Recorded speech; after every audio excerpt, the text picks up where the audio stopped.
অনুরাগের ছোঁয়া ধারাবাহিকে আজকের পর্বে দেখা যায় দীপা ভেক্টরকে বলছে, ভেক্টর তুমি এসব প্ল্যান করেই করছো তাই না?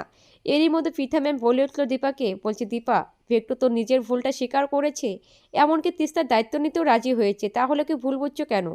এরই মধ্যে ভেক্টর বলে উঠলো, তোমরা চাইলে আমি আজই তিস্তাকে বিয়ে করতে পারি। এই কথা শুনে তিস্তার বাবা রেগে গিয়ে ভেক্টরের কলার ধরে বলছে, কি তোর এত বড় সাহস কি করে হলো আমার মেয়েকে বিয়ে করবি?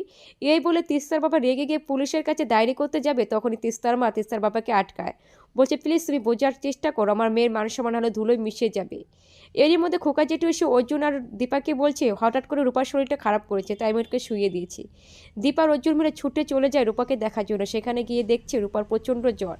তাই অর্জুন তাড়াতাড়ি করে একটা ইঞ্জেকশন দেয়। তখন রূপা ঘুমের ঘরে বলছে, আমি মরে গেলে আমার মাকে কে দেখবে? এসব কথা বলতে থাকলে তখন দীপা অর্জুনের দিকে তাকিয়ে বলছে, কি বলছে এসব?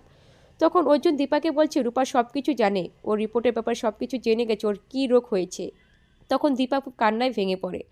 তখন অর্জুন বলছে, আমরা তিনজন এক হয়ে রূপার চিকিৎসা করব, ওকে সুস্থ করেই তুলব। এরই মধ্যে তিস্তার মা এসে দীপাকে বলছে, দীপা তুমি এটা কি করলে? ভেক্টরের গায়ে হাত তুললে কেন? ওই জন্যে আজ আমার তিস্তা আমাকে ছেড়ে চলে গেছে, তার জন্য আমি তোমাকে কোনোদিনও ক্ষমা করতে পারবো না।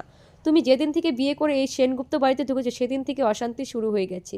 এরই মধ্যে অর্জুন দীপার পক্ষ নিয়ে বলছে, তোমরা কি করেছো? তিস্তা যে বাইরে ছিল তোমরা আটকাতে পারোনি, এখন দীপাকে দোষ দিচ্ছ কেন? তবে হ্যাঁ, তুমি বাড়িতে যাও, তিস্তা আমার বোনের মতো, তাই ওকে খুঁজে বার করা আমার দায়িত্ব। তুমি নিশ্চিন্তে বাড়িতে যাও, আমি তিস্তাকে ফিরিয়ে নিয়ে আনবো। এইদিকেও দীপার পক্ষ নিয়ে অর্জুনকে লড়াই করতে দেখে সোনারূপা অনেক খুশি হয়, বলছে অর্জুন আমার মাকে খেয়াল রাখতে পারবে। তখন রূপা হিংসুকুটিকে বলছে, হিংসুকুটি অর্জুনকে আমাদের ড্যাডি বানালে কেমন হবে বলো তো?